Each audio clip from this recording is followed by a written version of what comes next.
Salam, bugün sizinlə 6.1 heyvan orqanizmində qeyri-cinsi çoxalma mövzusunun iş dəftərindəki tapşırıqlara baxacağıq. Gəlin başlayaq.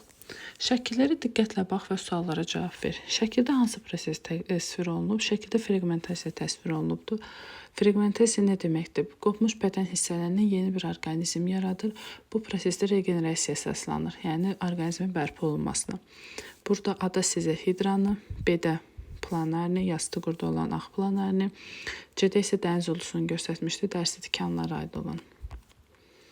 B hissəsində isə bunu soruşur. Şəkildə hansı heyvanlar təsvir olunub? Hidra, planari və dəniz uluzu. Qeyd olunan prosesə daha az heyvanlarda rast gəlinir, həlqəvi qurtlardan solucanda da rast gəlinəcək. Düzgün və yanlış ifadələri işarə elə. Qeyri-cinsi çoxalmada yalnız bir valideyn iştirak edir. Bu doğrudur. Düzdür, istisnalar da var, amma bitkilərdə. Heyvanlarda yalnız bir fərd iştirak edir. Burada da söhbət heyvandan gedir. İtirilmiş orqanların bərpası orqan səviyyəsində regenerasiya quşlar üçün səciyyəvidir. Xeyr, quşlar üçün səciyyəvi deyil. Məsəl üçün, kərtənkələ sürünənlər üçün səciyyəvidir. Məsəl üçün, insanda qaraciyərin bir hissəsi itirildikdə orqan səviyyəsində onu bərpa edə bilir tam. Amma quşlar üçün səciyyəvi deyil. Tumurcuqlanma üsuluna bəzi yastı qurtlarda rast gəlinir. Xeyr, tumurcuqlanmaya yastı qurtlarda rast gəlinməyəcək. Qeyri-cinsi çoxalma zamanı alınan nəsə ana fərdin tam oxşarı olur. Bəli, klonu olur onun. Genetik cəhətdən tam oxşar olur. Fraqmentasiya bədən toxumalarının bərpasına regenerasiya əsaslanır. Bəli. Qeyri-cinsi çoxalmada qametlər yaranır. Xeyr, cinsi çoxalmada qametlər, cinsi hüceyrələr yaranacaq. Qeyri-cinsidə qametlər yaranmır. Çoxqıllı qurtların bədənin ayrı fraqmentlərindən yeni orqanizm yarana bilər. Bəli, məsəl üçün, bayaq dedik, həlqəvi qurtlardan solucan da yaranacaq. Fərdlərin sayı kifayət qədər tez artır.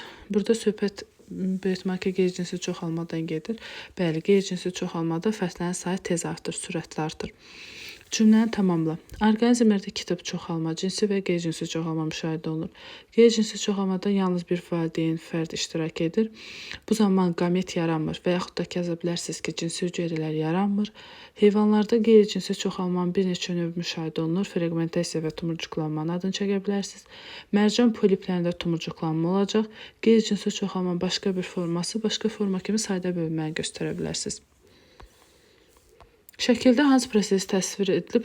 Bu prosesin bir 4 rəqəmə işarələnmiş üstünlüyünü təsvir edilib. Aha.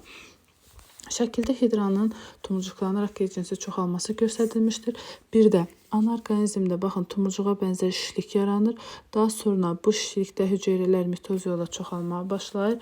Şişlikdəki hüceyrələr çoxalır, orqanizm yaradamağa başlayır. Üçüncüdə artıq orqanizm formalaşmış olur. Kiçik hidra formasını alıb qolcuqları və sair bədən tam formalaşır. 4-də isə həmin hidra yaranmış yeni orqanizm ana orqanizmdən ayrılır və tam yeni sərbəst bir fərd kimi həyatını davam etdirir.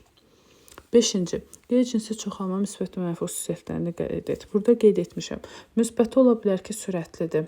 Bir fərd kifayət edir. Enerji az tələb olunur. Az zamanda çox fərd yaranır. Bu müsbətlərdir. Mənfisində isə deyəcək ki, genetik müxtəliflik olmur. Klonlar olur hamısı, çünki ananın birə-bir kopyaları. Mühit dəyişdiyində uyğunlaşma çətin olur və deyə bilərsiniz ki, xəstəliyə davamsız zəif fərdlər yaranır bu zaman.